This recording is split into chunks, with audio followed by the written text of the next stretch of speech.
Hi everyone, Dr. Martinez here. I want to recap a little bit of our Thursday course for those of you that might have been at the Auburn game, which I completely understand, but you do know you lost your attendance points.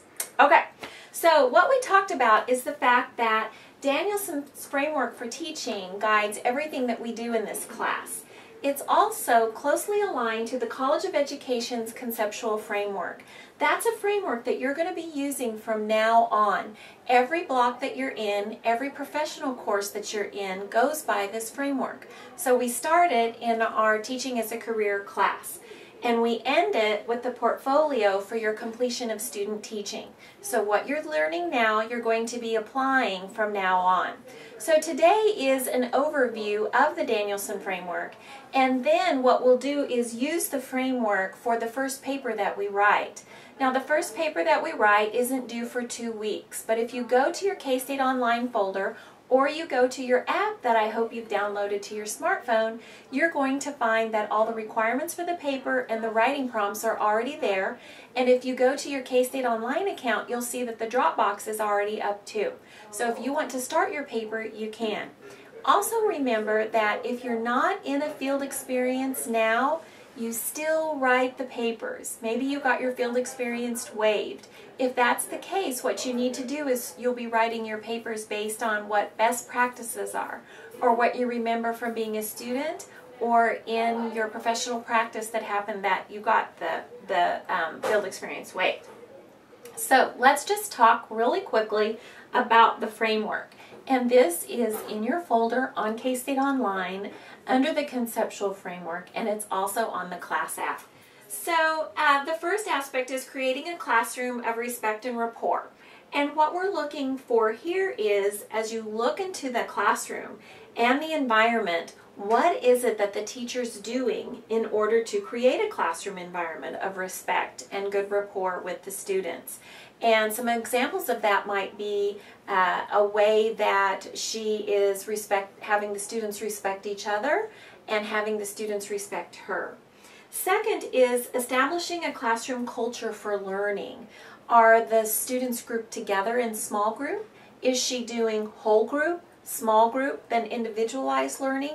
What is it that the teacher's doing to create that culture of learning? Is it an exciting place to learn? Is it an engaging place to learn? What are some examples of how she's creating interest in the classroom? Next, teacher management of procedure and routines. Is there a routine for sharpening pencils? Is there a routine for going to the restroom? Is there a routine for answering the teacher? What are the procedures and routines for handing in papers or submitting homework? Then management of behavior. Does the teacher have a behavior chart? If they're a secondary teacher, are there consequences for misbehaving? Do the students know? Do you know? What is it that's creating an environment that the teacher is definitely in charge and managing that procedure and routine? That management of behavior. All of those work together to make sure the classroom environment is a great place to work and to learn. And then finally, the organization of the physical space. Do all of the kids have access to the teacher? Can they all see the board? Is it a situation where students are overstimulated and distracted? Or do you feel like the teacher would be able to maybe maximize learning through their choice of physical space? Are the classroom chairs in graveyard rows? Or are they in tables? Are the teachers having the students go over to a carpet for one section and computers for another section? Is there a definite flow to maybe stations or centers depending on the environment? So all of this has to do with the classroom environment. That's the first paper that they're going to be writing on. If you want to look ahead a little bit, those writing prompts are already posted for you. And this is just kind of an introduction to the overall learning environment. When you walk into the classroom, is it an environment where kids are positive, happy, and learning? Now, really important is we're not here to judge the teacher, whether they do a good job of it or a bad job of it. We're just wanting to make sure that you can already begin to recognize these aspects of a classroom environment and give us examples.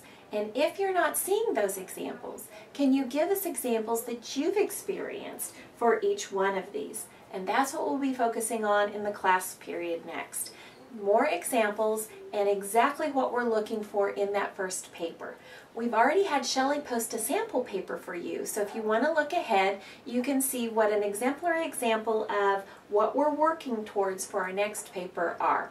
So that's what we're talking about in our first class period that aligns with Danielson's and the College of Ed's conceptual framework focusing on environment. As always, if you have any questions, shoot Shelley or I an email, and we'll get down to more specifics next class period. I hope you had fun at the game if you went, and we'll look forward to seeing you next class period. Take care, everybody. Go Cats!